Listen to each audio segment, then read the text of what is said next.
Ang altar na pagsusunugan ng insenso. Ika-30 kabanata. Magpagawa ka ng altar na akasya, na pagsusunugan ng insenso. Kailangang kwadrado ito, 18 pulgada ang haba at ang lapad, at 3 talampakan ang taas. Kailangang mayroon itong parang sungay sa mga sulok, na kasamang ginawa ng gawin ang altar. Balutin mo ng purong ginto ang ibabaw nito, ang 4 na gilid, at ang parang sungay sa mga sulok nito. At lagyan mo ito ng hinulmang ginto sa palibot. Palagyan ng 2 argolyang ginto sa ilalim ng hinulmang ginto sa magkabilang gilid ng altar, para pagsuksukan ng mga tukod na pambuhat dito. Gumawa ka ng tukod na gawa sa kahoy ng akasya, at balutan ito ng ginto. Ilagay ito sa harap ng altar sa telang tumatabing sa kahon ng kasunduan. Doon ako makikipagkita sa inyo. Tuwing umaga kapag mag-aasikaso si Aaron ng mga ilaw, magsusunog siya ng mabangong insenso sa nasabing altar. At sa hapon kapag magsisindi siya ng ilaw, magsusunog siyang muli ng insenso. Dapat itong gawin araw-araw sa aking presensya ng susunod pang mga henerasyon. Huwag kayong mag-aalay sa altar na ito ng ibang insenso, o kahit anong handog na sinusunog, o handog para sa mabuting relasyon, o handog na inumin. 1 beses sa bawat taon kailangang linisin ni Aaron ang altar sa pamamagitan ng pagpapahid ng dugo sa parang mga sungay na sulok nito. Ang dugong ipapahid ay galing sa handog sa paglilinis. Dapat itong gawin bawat taon ng susunod pang mga henerasyon, dahil ang altar na ito ay napakabanal para sa akin. Pagkatapos sinabi ng Panginoon kay Moises, kapag isesensus mo ang mga mamamayan ng Israel, ang bawat mabibilang ay magbabayad sa akin para sa buhay niya, para walang kapahamakang dumating sa kanya habang binibilang mo sila. Ang ibabayad ng bawat isang mabibilang mo ay 6 na gramong pilak, ayon sa bigat ng pilak sa timbangang ginagamit ng mga pari. Ibibigay nila ito bilang handog sa akin.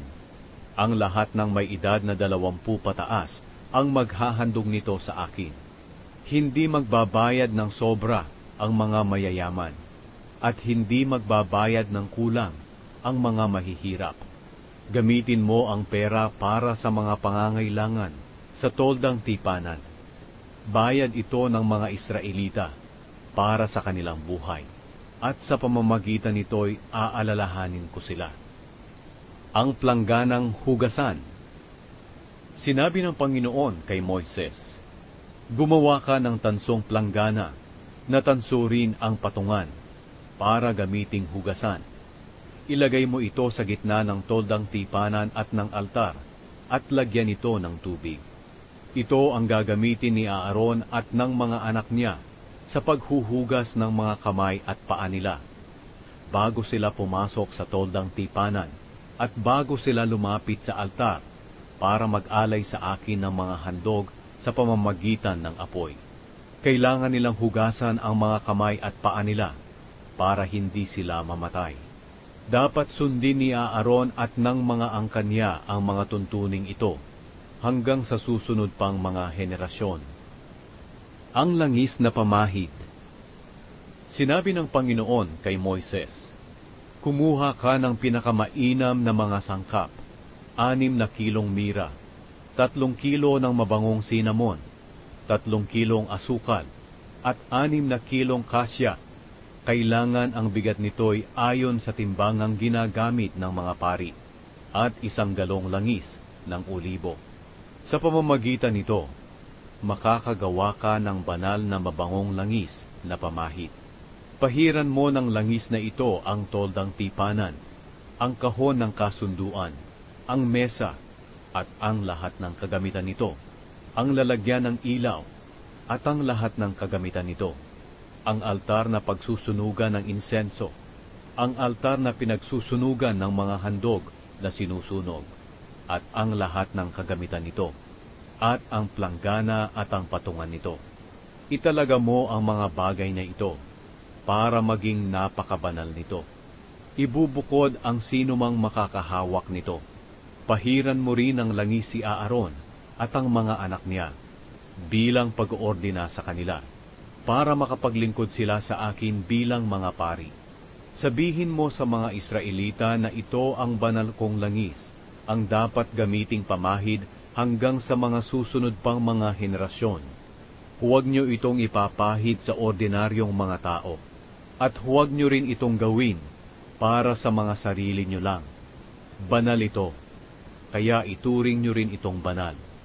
Ang sinumang gagawa ng langis na ito o gagamit nito sa sinumang hindi pari, ay huwag na ninyong ituring na kababayan.